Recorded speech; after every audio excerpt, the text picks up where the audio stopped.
Hello everyone, welcome to Defensecon, Drake Interplanetary's little expo that they have towards the end of Invictus Fleet Week. Because Drake Interplanetary isn't... screw it. Hold on. Start over again. Hello everyone, this is Laco S, and welcome to Drake Interplanetary's Defensecon, because Drake isn't invited to Invictus proper due to their ties to the pirate community. Even if they are unofficial and they try to keep them low-key, they are definitely still kind of unfortunately pinned to the pirate community. Thus, they are not allowed in the normal Invictus show floor, and thus they have formed their own little convention known as Defensecon at Invictus. I personally like this because when Drake does their IAE show event, they're kind of part of the IAE, and because they're part of the IAE at that time, it's a bit more of a bland, kind of normal, samey show floor. But for Defensecon, they kind of break out the pocketbook, and they really do a very interesting display and a very distinct, unique style of setup. So I do like Defensecon just because it's a very unique show floor. Plus, I like the fact that it's in a hangar. It's really neat. This is very Drake. So, speaking of something that is very Drake, we're going to go with a quintessential Drake ship for our first ship. That is the Drake Cutlass. The black here is the standard variant of the Cutlass. Standard because this is pretty much the base variant, and it's one of the cheaper ones. Plus, this is actually one of the very first Cutlasses and Drake ships that were ever made. You have 6 drop seats in the back here for the Cutlass, plus a little bit of cargo space, as well as a decent amount of cargo space here in the middle. The Drake Cutlass can also carry smaller ships through this entrance in the back, but it can also launch and deploy hover bikes from these side entrances. So definitely the Dragonfly and other smaller ships and other smaller bikes like that are perfect for the Drake Cutlass if you want a ground vehicle to do any kind of operations in. Going to go in here to the front cockpit here because they're all very similar to all the other Cutlass variants that we will be going into today. There's a turret seat back here that goes to a top turret with 2 size 1 guns, or I think 2 size 2 guns rather. And you have a pilot and a co-pilot, and I'll sit in both of these because these have a really neat function in that they actually raise up. So you can look back and then look around, and you can definitely see you have quite a bit of visibility up above. Plus, you actually have a decent amount of visibility down below.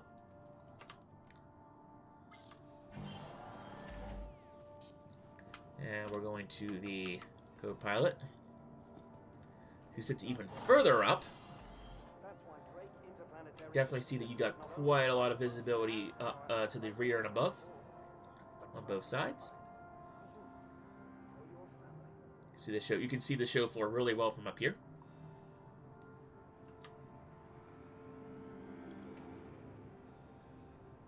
Power on the ship, and you can see all these NPCs are all lit up.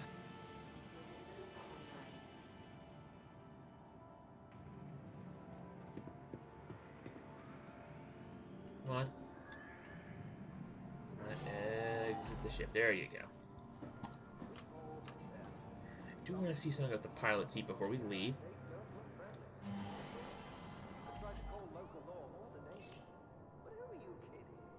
Yeah, badgers and scorpions. Alright. Yeah, I just wanted to confirm that the Drake Cutlass is indeed a ship that does not have any missiles. I think in the past it might have used missiles or come with missiles, but that could just very well be my memory acting up from the fact that this ship is one of the older ships in game, and it has gone many renovations in the meantime. But as you can see there, you have your turret with your 2 guns up top right there. You have, and then 4 guns that the pilot manages down here. So Drake Cutlass is a very popular starter ship for a kind of a higher tier starter ship. Definitely do some more. You can definitely do a decent bit of cargo hauling in it, and it's also very much a ship that can be solo flyable. So Drake Cutlass, definitely a solid choice for your starter ship, and definitely a solid choice for a secondary ship. I am now in the Drake Cutlass Steel. forgot to do something before I entered here, and I just look up behind, because Drake Cutlass Steel, one of the things it adds is a rear turret here. So rear turret has two guns on it, and it covers the back half of the ship. It also has 5 door gunners, 1 covering the rear ramp, and 2 covering the sides. So you have 2 on the right side, 2 on the left side, and that's all to support the 18 infantrymen who load up into these drop seats right here. Unfortunately, there is, I believe, basically 0 cargo that this ship can carry. It's all dedicated to just infantry. And this ship is very fragile, so don't expect to land and take a lot of punishment. Your best bet is to do these for areas of the world. There's a weird graphical glitch a while back. You definitely want to drop your troops off in a safe area, or only fly into areas where you know there's not going to be any real significant AAA, and then use basically all these guns to glass any other infantry in the area. So this is definitely a high risk, high reward dropship, and it's also quite expensive. So you're not going to really find a use for it in game.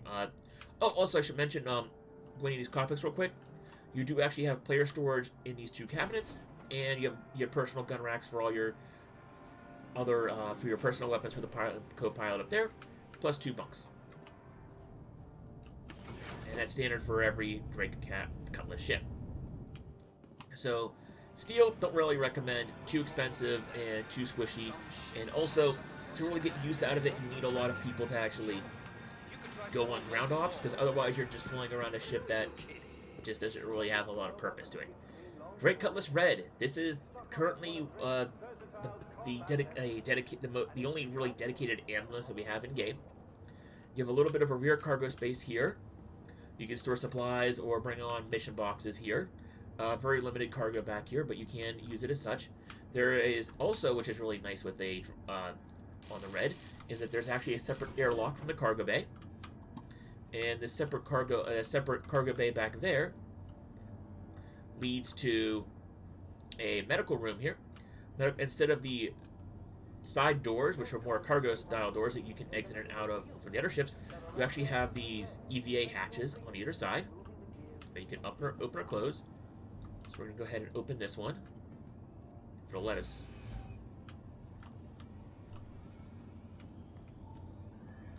Oh well. And you have these 2 medical beds. These are tier 3 beds, so they can heal tier 3 injuries plus restore your health. And they can actually also restore your hydration and food, which I will showcase here if it'll work. If it'll work on the show floor variant. Sometimes the show floor versions of these items don't work because they're not really intended to, per se. But there it is. Healed my health up to full, and it's healing my food and restored my food and hydration. Now, because I haven't eaten or drank anything, they're still going to decrease. But at the very least, you can use it to quickly just get your hydration and nutrition levels up to at least 99%, so that way you can then get to some place that has food for you. There's also 2 beds back here in the medical section. And the really cool thing is, for their Cutlass Red, is that in the habitation module, yes, you definitely have the 2 personal storage space things as before. That's all up there, same as before of the cockpit. Gun rack is same as before. You have two additional beds here in the cockpit like normal, so if you have a total of 4 beds, plus you actually have a bathroom. So you have a toilet, a sink, and a shower, which is good for a medical ship to have some sanitation facilities on it.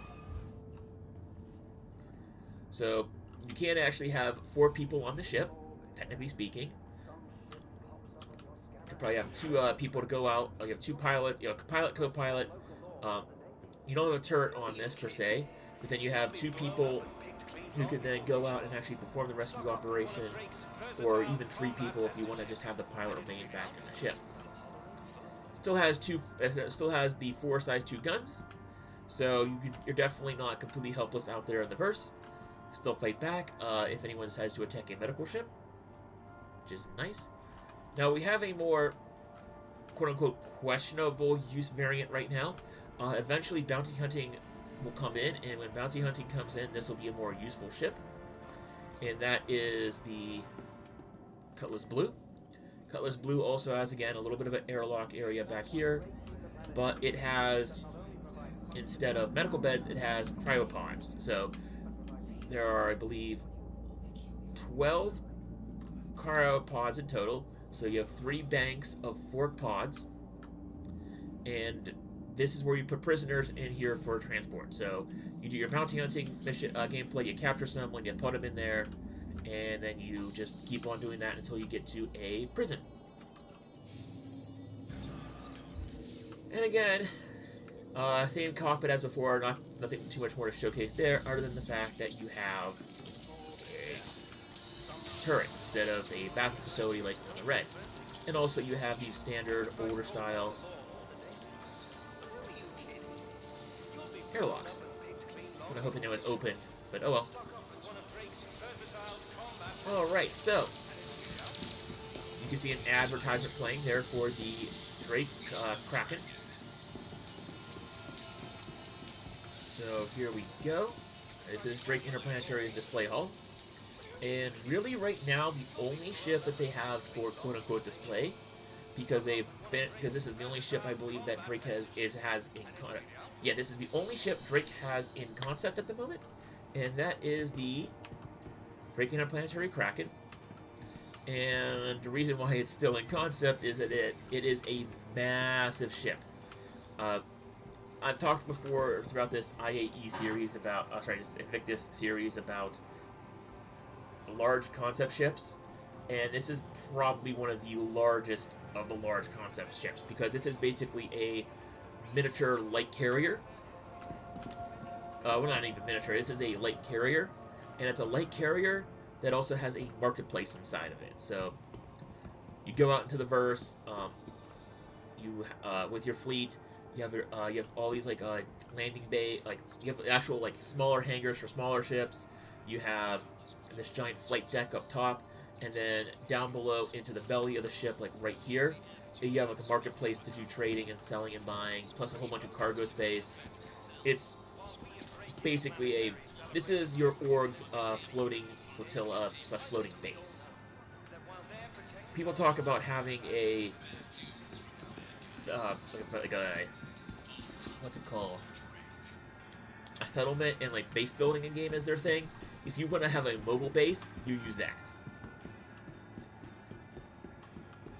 So everyone is gawking here at the Caterpillar. There we go. I was looking for this. This is the Drake Caterpillar. I was looking for the stairs to get up into here so we can showcase this off. There's a giant sign and display for the Drake Dragonfly. You have all these Dragonfly models. That's cool. I like the fact that you have all the Dragonfly models out there. Now the Drake Caterpillar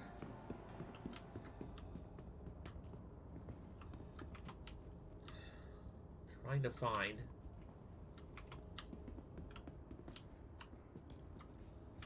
there it is. Call elevator up here.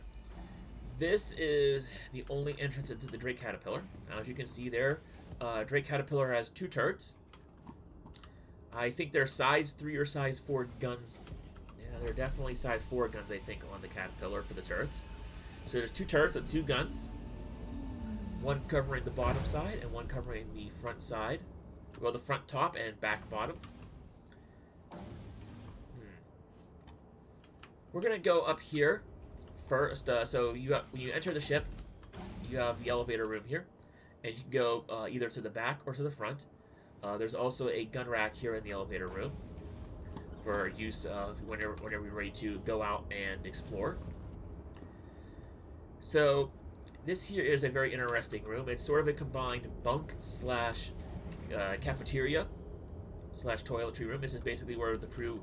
This is basically the crew's all-in-one stop for habitation. You have two beds for crew members in here. There's more beds in other places, but the Drake Caterpillar does spread their beds out, so there's 2 beds here for crew. You have a table right here, kitchen, and you have your shower and bathroom, your toilet in there. And then every single module from here on, between here and the front of the ship, is identical. They're all cargo bays. Cargo doors open on either side of the ship, and eventually these are supposed to be elevators where they go up and down, but for right now, they just open up like this as a little bit of a platform. One side here actually is a little bit more restricted because the one side up here on the deck has a catwalk that runs from the back of the ship to the back of the ship. And there's the starboard side is a little bit more open. Opens up out there. And you can land small ships in here. You can land cargo in here. I know that people were able to fit the Misk Fury, one per cargo bay, so you can easily have one bay or two bays full of cargo, and have the rest of them filled with Fury. So you can have two Furies, and you can still have a decent amount of cargo. This is one of the bigger cargo ships in game. It is also something that is a little bit easier, although not really recommended, to solo, just because you really are this is a very sluggish ship, so you do want, even though you only have two turrets, those two turrets are going to save your hide, just because they're going to buy you a little bit more time and flexibility in engaging people who want to shoot at you and take your cargo. Also, you do have a little bit of cargo up here in the front, in this front door access to the world. So we're going to go back here. So these ladders do work. And you can use this front access ladder here to get into the front module. And this front module has for the bow, you can close and open up the door right there. And it just wants to stay open. And you can get a front turret, which we'll get into.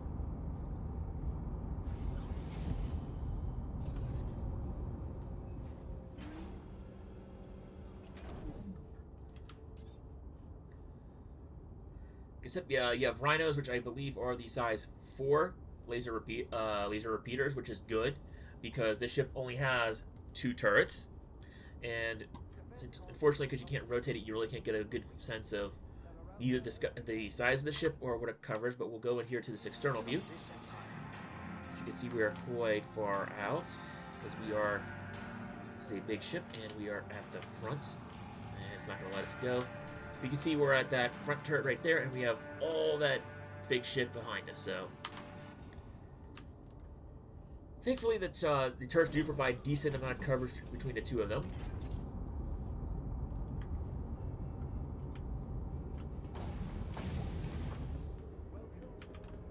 So, I definitely recommend if you have at least if you have other crew members, definitely bring them. If you definitely have the option to bring people, bring them along if you're going to buy this and crew this.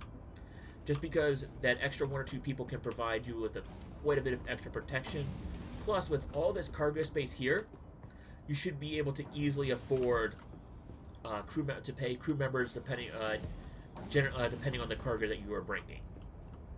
So, up in the top deck here, you do actually from the top.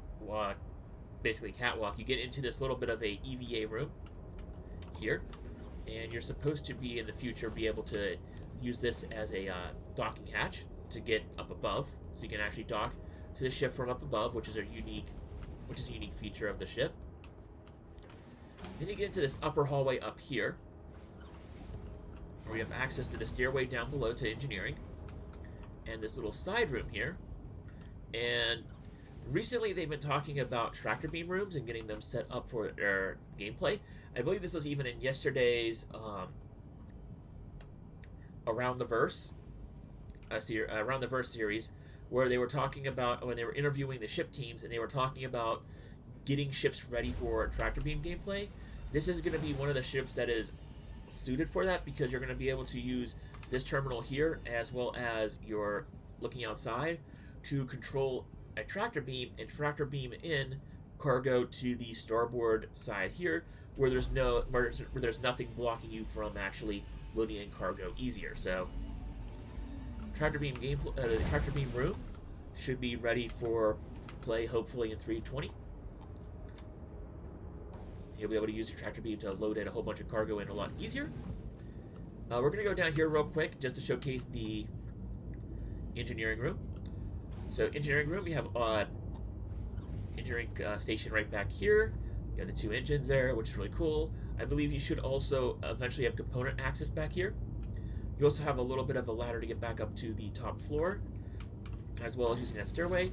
You also have access to the bottom turret that covers the rear of the ship as well. Showcasing this lower hallway. We're back here at the elevator, as you can see there. Again, more components back here for various things. Climb up here. Oh. So this is basically the second half of engineering, as I like to call it. You have more component housings back here. This is definitely going to be part of the engineer gameplay, where you go in here and you actually swap out components, see what everything's doing. The power plant has its own dedicated room, which is really cool. I don't know if this is physicalized yet or not, but hopefully it will be. Although I do believe at this size, you're going to have to actually take it to a dry dock to actually manipulate. I do believe this is one of those instances where the ship component is too large for you to actually remove from the ship, unless you maybe cut open the hull or something.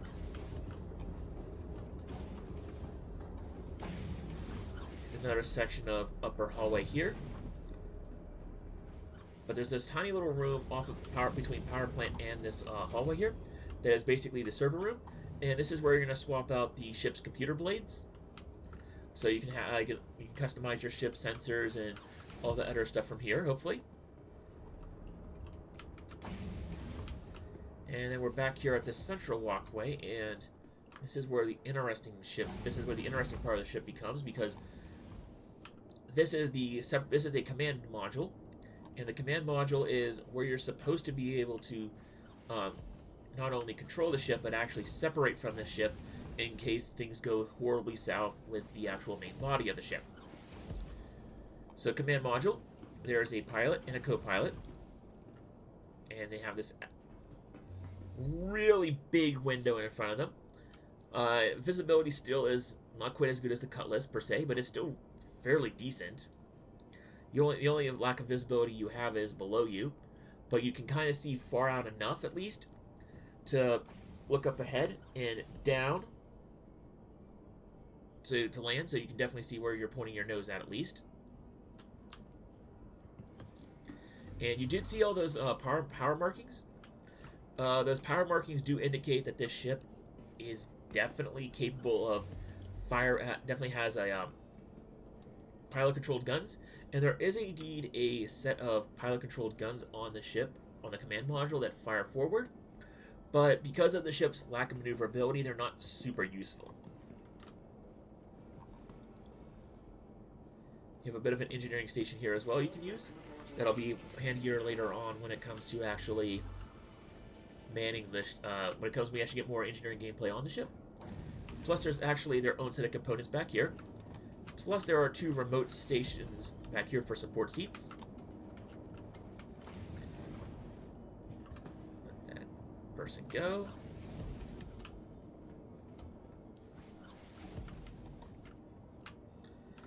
There's also a gun rack here hidden behind this ladder, which is pretty neat. You kind of have to know where it is, and plus it's a really convenient spot, relatively speaking, because either you drop down with the ladder or before you go up, there's your guns. It's a little bit of a pain because every time you go near the ladder, it'll try to put you in there. This is where the ship's second bathroom is. So there are indeed 2 bathrooms on this ship, which is really neat, as well as 2 kitchens on the ship. And this is where the other 2 beds of the ship are. So the ship does actually have beds and space for 4 crew.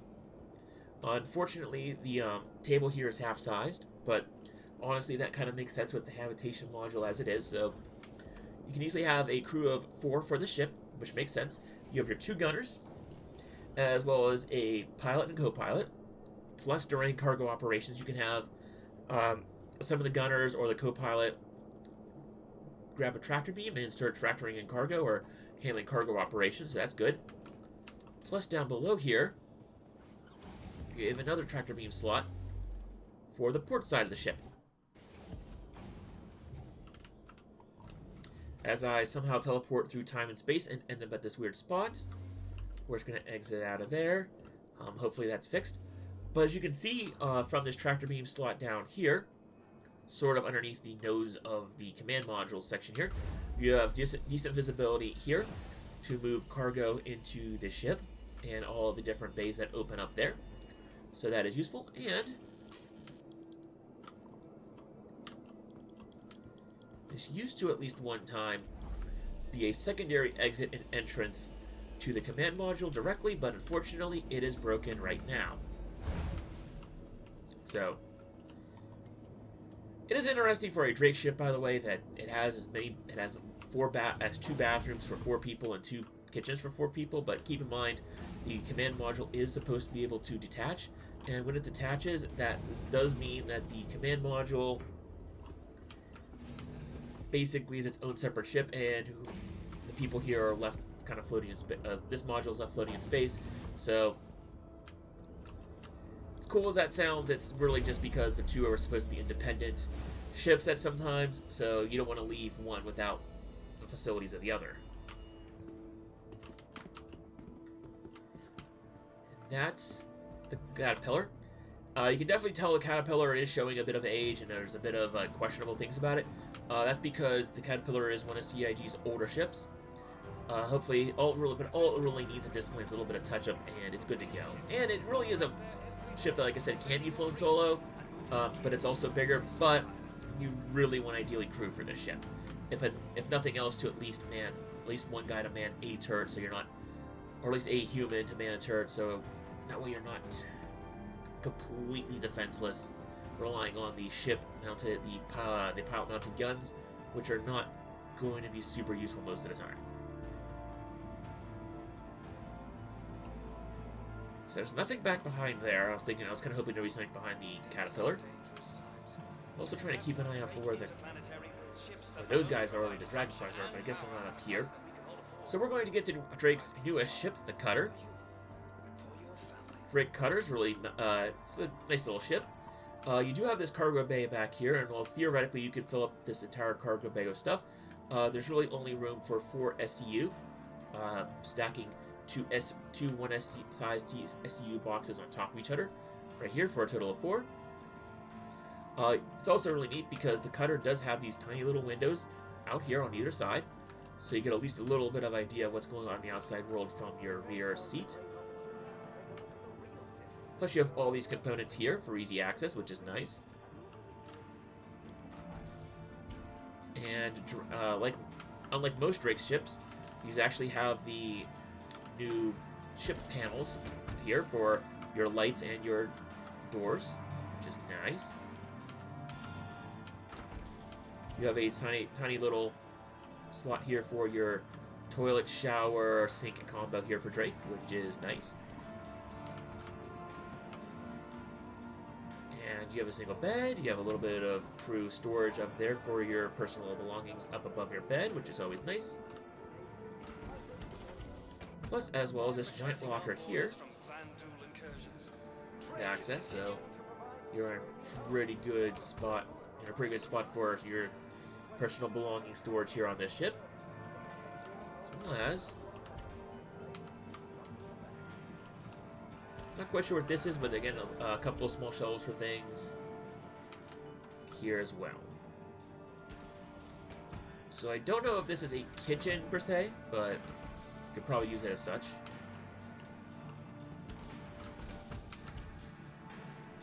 Cool thing also here is that you do have room for a large weapon here, as well as a rifle-sized weapon there, plus 2 pistols, or a pistol and a multi-tool, which is probably more likely on this ship for a pistol and a multi-tool. And you do, for this ship, actually enter down below here and kind of get lifted up and around.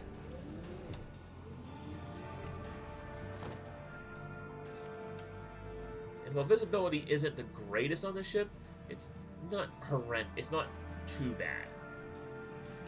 Definitely, you have space off to the side, a little up above.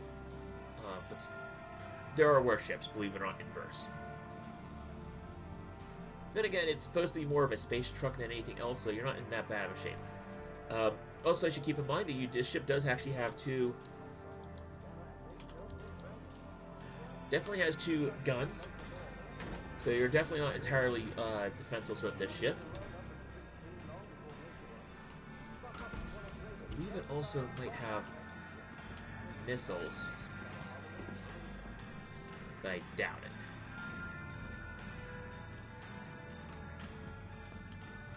Yeah, I don't see any missile ports or anything, so you definitely have the two Bulldog repeaters up here on the nose, so at least you're not entirely defenseless with this ship. It's a fairly good starter ship. It has a bed, has a shower, has a toilet, has a sink, has personal storage, has a gun rack, and has a little bit of cargo space in the back. This is definitely a solid ship for your starter player.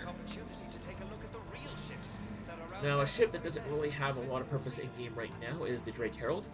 It is the fastest ship in the verse right now in a straight line.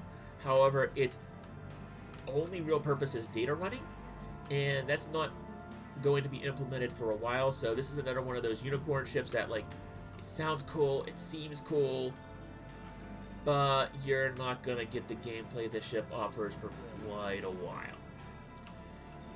It's also unique because they do have these missile launchers here.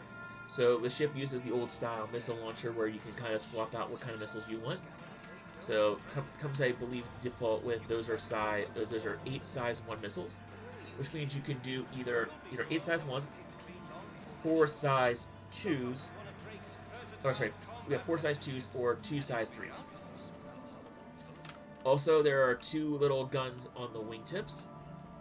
Yeah, I definitely think those are I think those are 2 size 1 guns on the wingtips that are gimbaled, as well as 1 size 2 gun gimbaled on the nose. So you have 3 guns and quite a bit of decent amount of missiles. But because, like I said, this ship is a data runner, its primary purpose in the verse isn't really in yet. So there's no real reason to get this ship unless for whatever reason you liked it and you really want to do drag racing, because that's the only purpose this ship has. Now, I will say this has a really cool interior.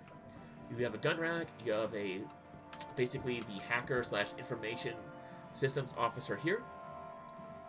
A lot of server space for all your server stuff, and you do actually have a single bed. There we go. So there's your single bed. And that's pretty much all the ship has to offer. There's no toilet. There is a toilet and a shower combo right there.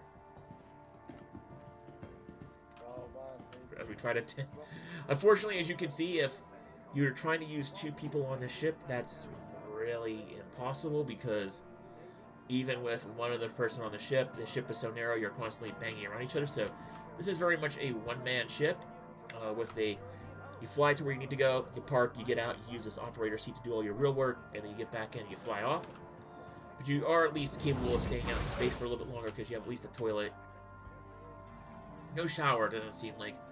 So just a toilet and a sink to wash your hands, plus I guess maybe make some ramen, bed, and that's pretty much it.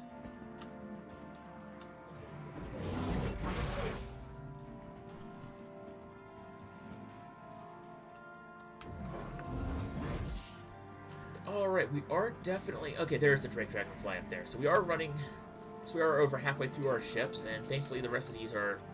Well, actually, I was going to say thankfully the rest of these are small, but, like, no, we still got quite a few ones. But another smaller ship that Drake has on offer is the Drake Buccaneer. Drake Buccaneer has quite a lot of weapons. It has 4 size 2 missiles, 2 size 1 guns, I believe, on the wingtips. Plus, it has these larger mounts. I think these are size 3 mounts here on the inboards. Plus, it has a spinal mount that can fit a size 4. So this ship has a crap ton of guns. It is reasonably fast and agile, but it has paper-thin armor and durability. So this is very much a ship in the Drake philosophy of low cost, relatively low cost, relatively low durability, but high firepower. So glass cannon. I'm trying to see here. I believe you enter the ship like most others on the right.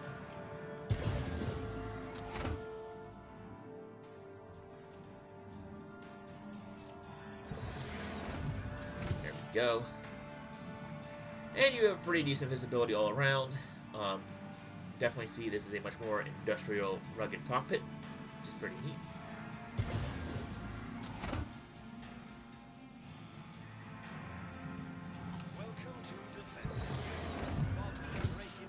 And you can also, and one of the cool things I like about this ship is that the rear landing gear kind of folds up behind the ship, which is pretty unique for most ships for their landing gears.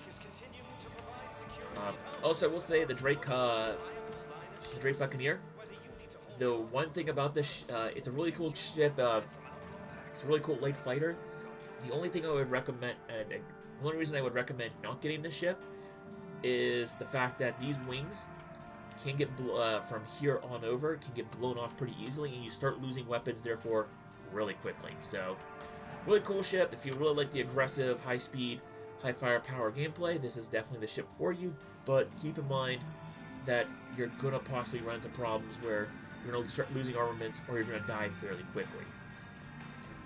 Now, for you salvage gameplay players out there, you really only have one option, and unfortunately, this is something that plenty of other content creators like Salty Mike have brought up, is this is pretty much your only option for salvage right now, unless you want to go for a, I believe it is the Anvil Reclaimer, or the Aegis Reclaimer. You have to go for the Aegis Reclaimer for either for your shipborne salvage, or you go for the Drake Vulture. Both of those ships are only available to buy with real money right now. The Drake Vulture should have been available to buy in-game by now, but it hasn't yet for whatever reason.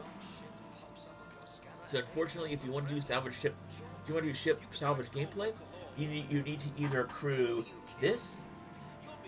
a Aegis Reclaimer, or buy either of those ships with real cash.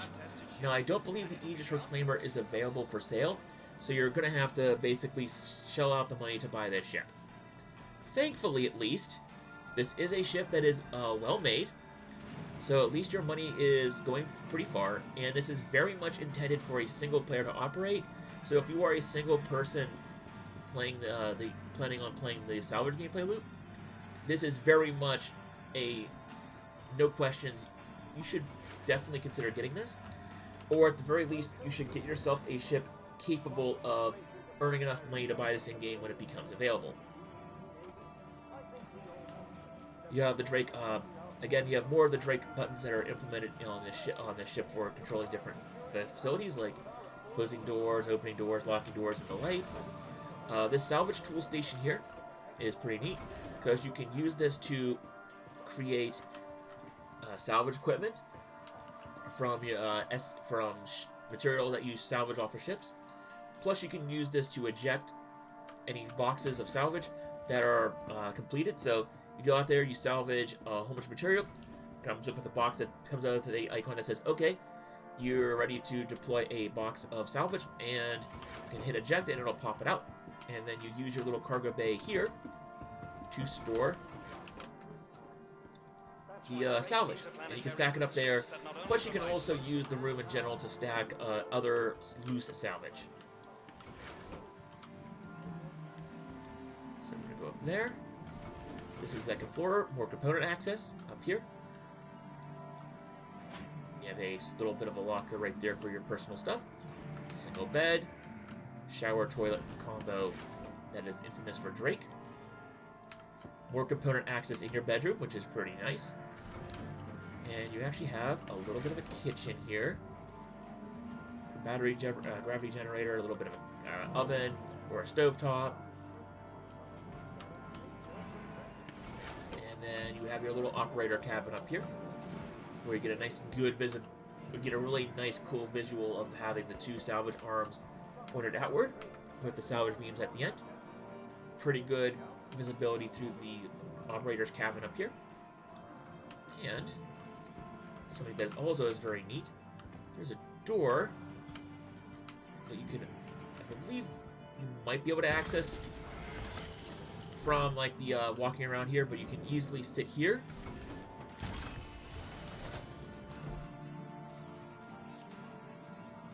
and get access, and go, I believe, to the right here.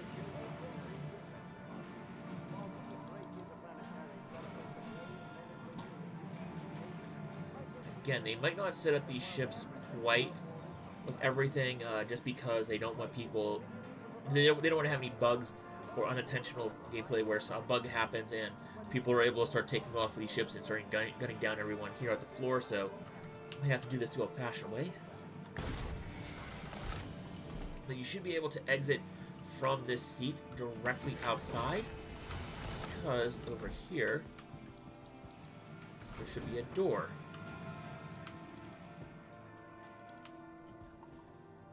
Which I guess isn't functional right now. Huh. Well, I don't want to get stuck in the geometry here, so we're going to go ahead and exit outside, and I'll show you how you can get... Oh, I can show you the second entrance to the ship. There we go. Go down the ladder. Move around. See this ladder right here? Easily climb up on top.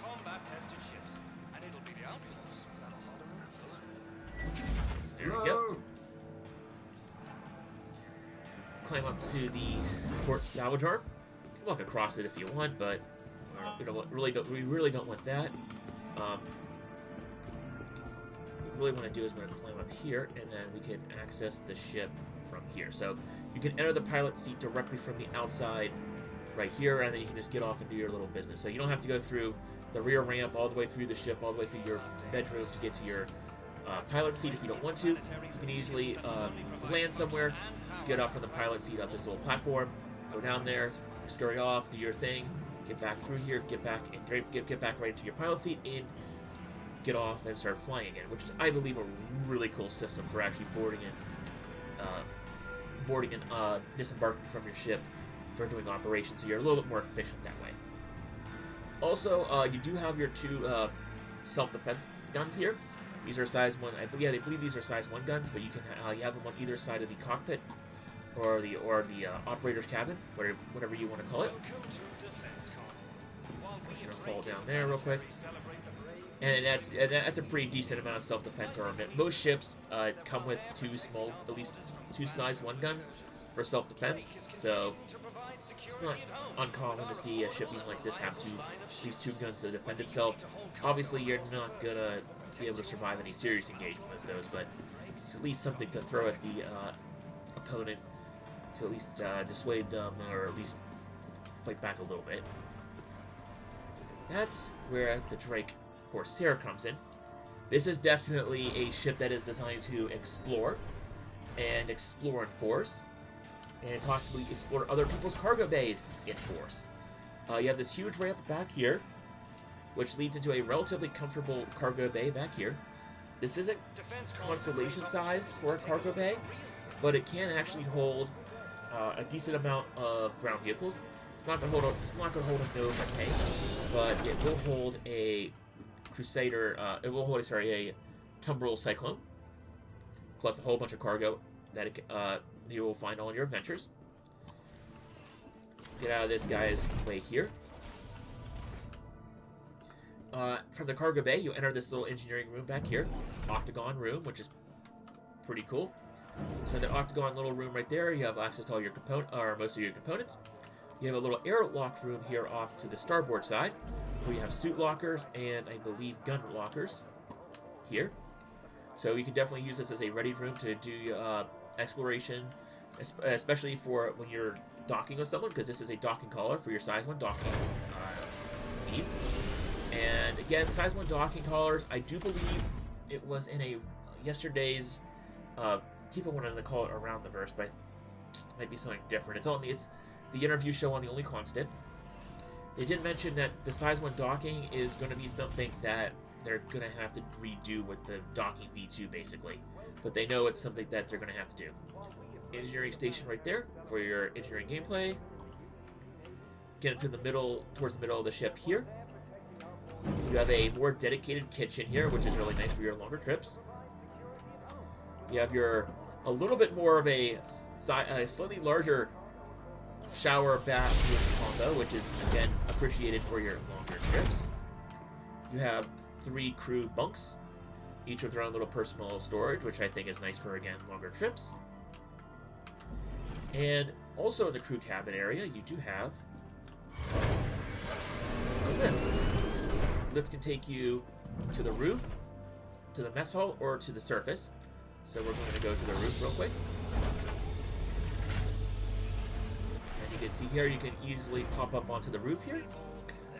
Therefore, you can do your EVA operations from the roof here. Or if you're doing ground combat, you can climb up here on the roof and crouch down and use this as a position to provide fire support from up here. Although, as you can see there's plenty of other opportunities to provide fire support with those turrets, so long as they're not being blocked. So we're going to make sure we click the mess hall one.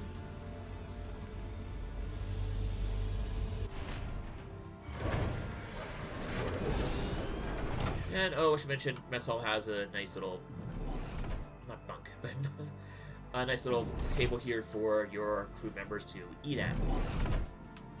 Everything is stored here. We have the port and store door turrets for the ship, providing plenty of fire supply, providing plenty of coverage from either side of the ship, as well as facing forward to deal extra damage. You can have now the fourth and final bunk is here, next to the cockpit. So you can definitely imagine this is the pilot or captain's personal bunk. So he can roll out of bed and get immediately to his station up here, where he can look around. Also, I should mention that the pilot has access to quite a lot of firepower up here. This ship has 4, basically nose-mounted guns that he can control, and there's a co-pilot seat here that can be used to, I believe, either look forward, because he sits underneath the pilot,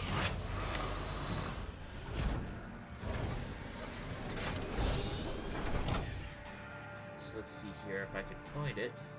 Power on. He has these 2 Badger repeaters here, and these 2 Badger repeaters, I believe, are for a rear turret, which is a remote turret that he can log into, which I don't believe enter remote turret. So the co-pilot can either basically help the pilot with ground ops because he's below him and he can look down, or he can use this remote turret back here to basically cover the rear and top of the ship.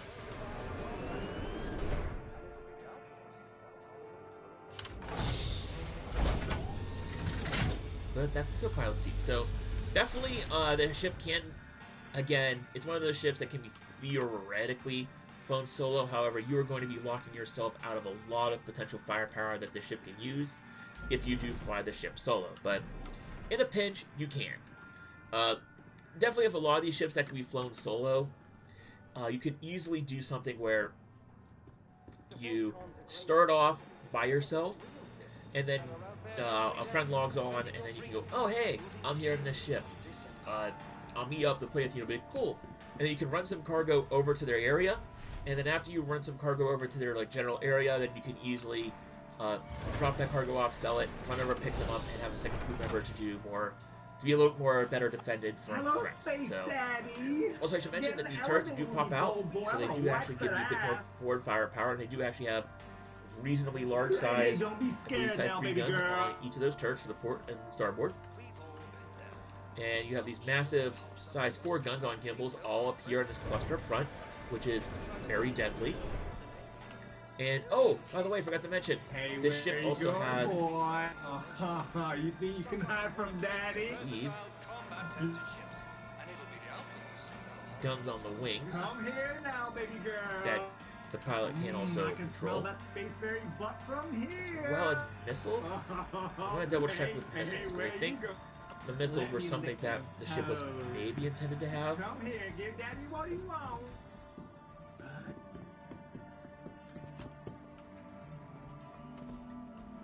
Yep. And on the one wing, you have a crap ton of these larger, either size...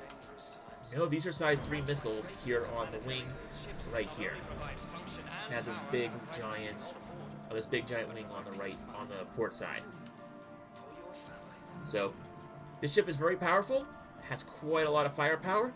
I do believe there is a giant blind spot, however, on the belly of the ship, so keep that in mind. Plus, with all Drake ships, it's powerful, but it is a bit of a glass cannon, so be aware that you might be You might start losing weapons and guns as things fall off, especially because I know those missiles are on a wing, and I do believe some of those guns were also on some other wings, so you will lose weapons there. Plus, the whole ship as a whole is fairly weak, so you might want to pick one up, but then again, it is a popular ship. It's well done, very few bugs, very well done, a lot of modern features, but it is kind of expensive, and it's, again, you're going to get the most benefit out of it with crew. Drake Dragonfly is next, and the only Dragonfly variant that you can buy right now is the black variant. I do have a Drake yellow, if you're looking for the yellow jacket variant, that was unfortunately basically only available to people who bought the Dragonfly when it first came out, so keep that in mind. But the Drake Dragonfly Black is still pretty cool. This nice matte black paint. Plus, I wouldn't be surprised if they came out with a yellow like paint for the Dragonfly in future updates with a paint system. But you have these two scatter guns up here for nice close-in combat. Obviously, as a bike, there's nothing blocking your view. And the really cool thing is, you actually have a seat for a second person back here. So you can actually use this as a two-person ground vehicle. And I do believe that these little storage compartments on the side do work. Red Dragonfly, with most ground vehicles, it's a little bit easier, it's a little bit better to buy them in verse because they're relatively cheap in verse. And they really don't serve too much of a purpose, but they can be a lot of fun. They can be useful in some bunker missions if you don't want to bother with the AAA turrets. And in general, the hover bikes can also be used in space, so they have a bit more utility than a regular combat vehicle, because they can both be used in space and on the ground. And that's all of Drake Defensecon. That's all of the show floors that there are at I8 at the Invictus Fleet Week. I will mention, however, that with Defensecon wrapping up, they usually, at the very end of Invictus, there's a couple of days where there's no dedicated ship manufacturer floor, but there are, however, I would want to say like other options. Like they might have like FPS gear for sale. They might have a smattering of ships on display. But generally, the last day of the convention, like the last days of honestly most conventions, especially as an anime fan, going to the anime conventions, the last day is always usually the most depressing and empty day. It's like that in Star Citizen as well. So, I do want to mention here, if you've been watching all these IAE and Invictus Fleet Week, keep in mind to call it the IAE because it's effectively a mini IAE, Intergalactic Aerospace Expo. But this is the 2003 Fleet Week video series. And if you've been watching these, like, subscribe, do all that other fun YouTube stuff, ring the bell. I will be playing more of the actual game a week or two after Fleet Week wraps up. I basically kind of want the hype for the game to die down a little bit before playing it. It might sound paradoxical, but you definitely will get the best server performance and gameplay experience when you play when there are fewer people on. Yes, it's an MMO, and I like it also when the MMO is busy and there's a whole bunch of people running around too. But unfortunately, that does lead to server instability, so playing when it's quieter is actually better for you and your system. So, this is Loco S. I'm going to make sure my character eats before I log off, and until then, I'll see you around the verse.